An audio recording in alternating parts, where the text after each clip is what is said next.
तो आज class 10th के वास्तविक संख्या के बारे में जानेंगे। जैसे इसका बेसिक थ्योरी जानेंगे तो सबसे पहले आता है प्राकृत संख्या।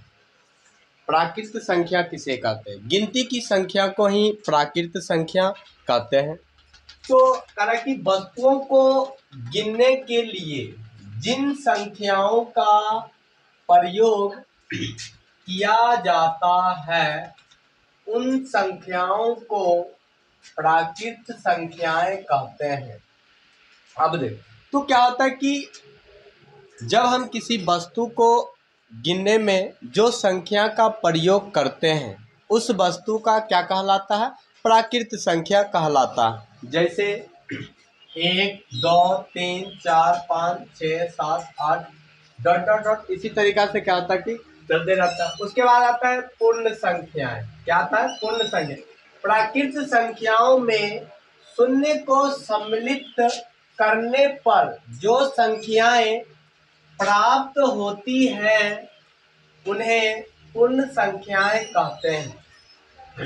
कहने का अर्थ हुआ कि जीरो से जिन संख्याओं में जीरो को सम्मिलित करने पर जो संख्या प्राप्त होती है उसे हम पूर्ण संख्या कहते हैं।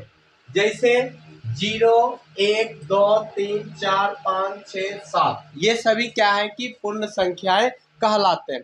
अब यहाँ से दो क्वेश्चन निकल के आता है। सबसे पहला क्वेश्चन आता है कि क्या पूर्ण संख्या प्राकृत संख्या हो सकता है? तो कैसे, किस तरीका से क्या होगा? और दूसरा क्वेश्चन रहेगा क्या प्राकृत संख्या पूर्ण संख्या हो सकता है? अब जैसे कि हम एक एग्जाम्पल के लेके चलेंगे कि कैसे कौन संख्या कैसे होगा। सबसे पहले एक प्राकृत संख्या को लेते हैं। एक प्राकृत संख्या एक डिब्बा में रखते हैं प्राकृत संख्या, और एक पूर्ण संख्या को लेते हैं। पूर्ण संख्या को लेते हैं और एक प्राकृत संख्या। अब कहने का मतलब इसका जो खाने की क्षमता है 9 रोटी, इसको खाने की क्षमता है, पूर्ण संख्या को खाने की क्षमता है 9 रोटी और पूर्ण संख्या को खाने की क्षमता है 10 रोटी। अगर कहा जाए कि क्या प्राकृत संख्या पूर्ण संख्या हो सकती है तो मेरा कहना होगा कि हाँ हो सकती है। क्यों? क्योंकि इसको 9 रोटी खाने की क्षमता है और इसको कितना 10 रोटी खाने की क्षमता है। अगर ये 9 रोटी उसको दे देगा आराम से क्या करेगा कि आसानी से ये खा सकता है। अगर उसी को उल्टा देगा, कहेगा कि पूर्ण संख्या को अगर कहेगा क्या पूर्ण संख्या प्राकृत संख्या हो सकता है? नहीं। क्यों नहीं हो सकता है? क्योंकि क्षमता के अनुसार देखा जाए तो इसको 9 रोटी खाने की क्षमता है, इसको 10 रोटी खाने की क्षमता है। अगर ये 10 रोटी इसको देगा तो क्या होगा?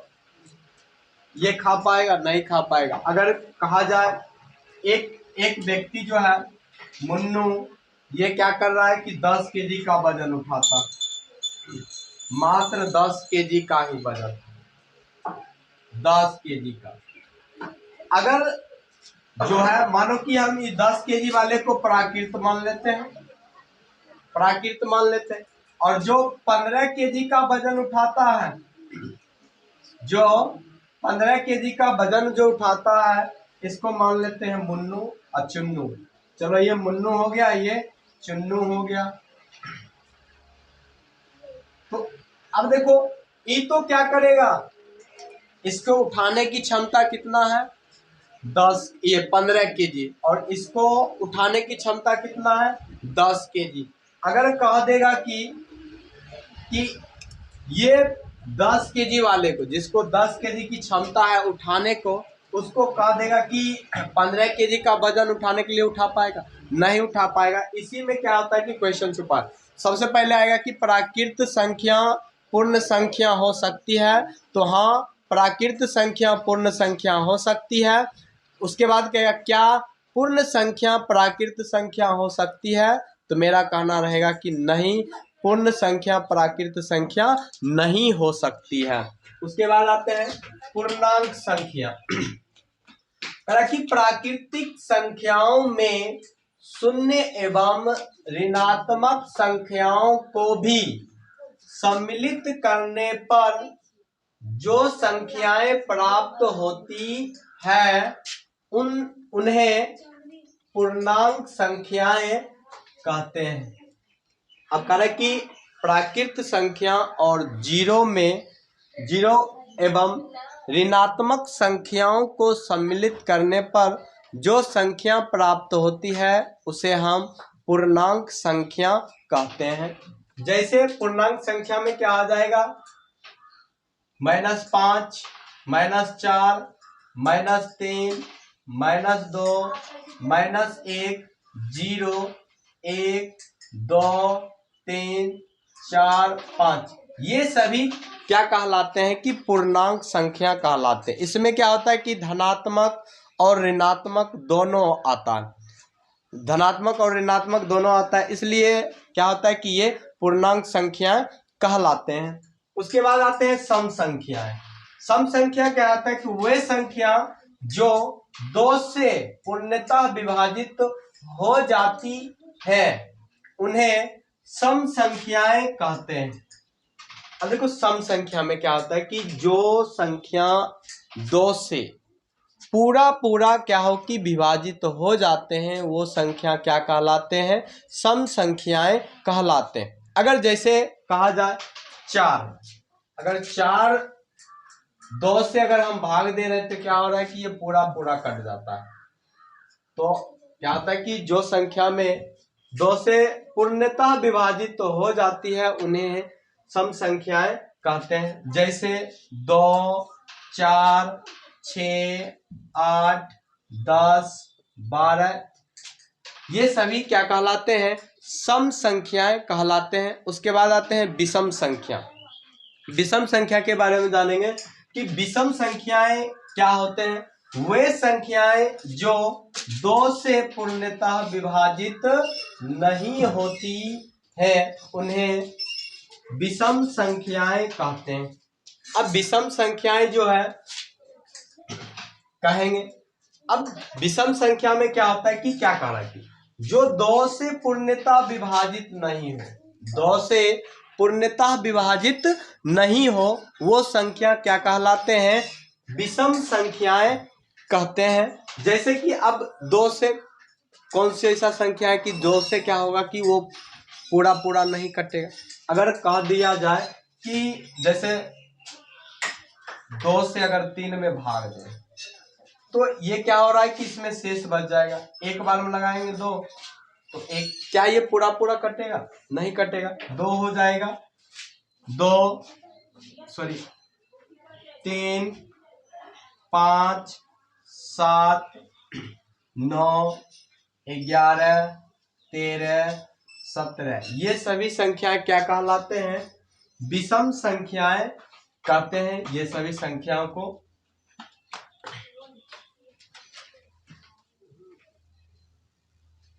तो अब आप जानेंगे अभाज्य संख्या के बारे में। जैसे कि अभाज्य संख्याएं वे संख्याएं जो स्वयं और एक के अतिरिक्त अन्य किसी भी संख्याएं से विभाजित नहीं हो उन्हें अभाज्य संख्याएं कहते हैं। इसका जैसे कि अर्थ हुआ वे संख्याएं जो स्वयं और एक के अतिरिक्त अन्य किसी संख्याएं से नहीं विभाजित होती है उसे हम अभाज्य संख्याएं कहते हैं। जैसे अभाज्य संख्या में आ जाएगा 2 भी क्या है, एक अभाज्य संख्या है। 2, 3, 5, 7। अब कहा जाए कि ये 2 अभाज्य संख्या कैसे है, तो 2 अभाज्य संख्याएं जो है, जैसे ये 2 जो है, 2 क्या कर सकता है, सिर्फ 2 जो है मात्र एक और स्वयं से ही कटेगा, एक और स्वयं से ही क्या होता है कि कटता है। तो 3 देखा जाए तो 3 भी क्या होता है कि स्वयं एक से कटेगा और क्या हो जाएगा कि 2 से, ये 2 से कटेगा नहीं कटेगा, 3 से। तो क्या होता है कि एक और स्वयं से, कहने का मतलब दोनों क्या होता है कि एक और स्वयं से ही करता है, उसे ही हम क्या कहते हैं कि अभाज्य संख्या कहते हैं। 2, 3, 5, 7, 11, 13, 17, ये सभी संख्याएं क्या कहलाते हैं? अभाज्य संख्याएं कहलाते हैं। अब आते हैं भाज्य संख्याएं। अब हम जानेंगे भाज्य संख्या के बारे में। भाज्य संख्याएं वे संख्याएं जो स्वयं और एक के अतिरिक्त, स्वयं और एक के अतिरिक्त अन्य किसी संख्या से पूर्णतः विभाजित हो जाती है तो उसे भाज्य संख्याएं कहते हैं।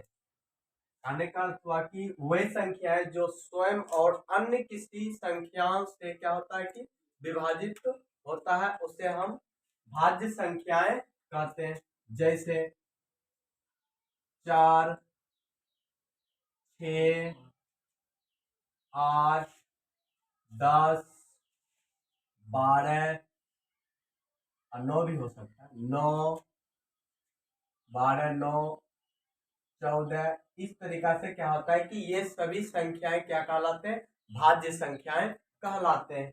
जैसा देखा जाए कि ये संख्या स्वयं और अन्य किसी संख्याओं से भी क्या होता है कि ये विभाजित तो हो जाता है। जैसे में 4, 4 किस किस से कटता है? 1 से कटता, उसके बाद 2 से कटता, उसके बाद स्वयं से कटता। इस तरीका से हो गया।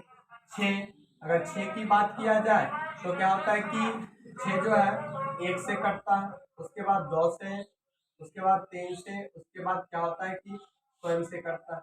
तो इस तरीका की संख्याओं को ही क्या कहते हैं?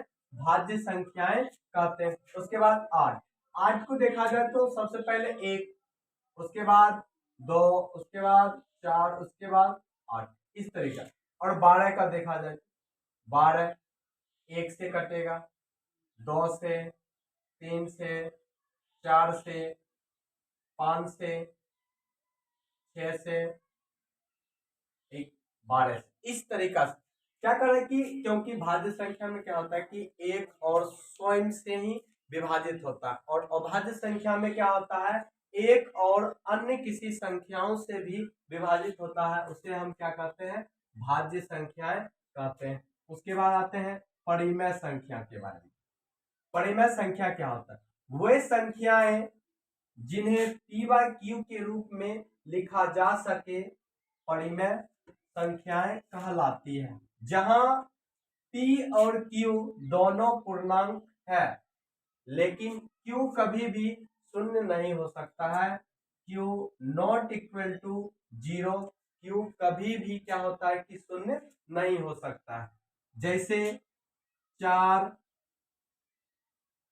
4, √4, 4, 5, 6/7, 6 ... ये सभी संख्याएं क्या कहलाते हैं? परिमेय संख्या कहलाते हैं। उसके बाद आते हैं अपरिमेय संख्या के बारे में जानेंगे। वे संख्याएं जिन्हें p/q के रूप में ना लिखा जाए, जिन्हें क्या p/q के रूप में ना लिखा जा सके, वो परिमेय संख्याएं कहलाती है। जहां p और q दोनों क्या है? पूर्णांक हो, लेकिन q कभी भी शून्य नहीं हो सकता है। q not equal to 0, q कभी भी क्या होता है कि शून्य नहीं हो सकता है। जैसे √2, √3, √5, √6, √7, √11 ... ये सभी संख्याएं क्या कहलाते हैं? अपरिमेय संख्या कहलाते हैं।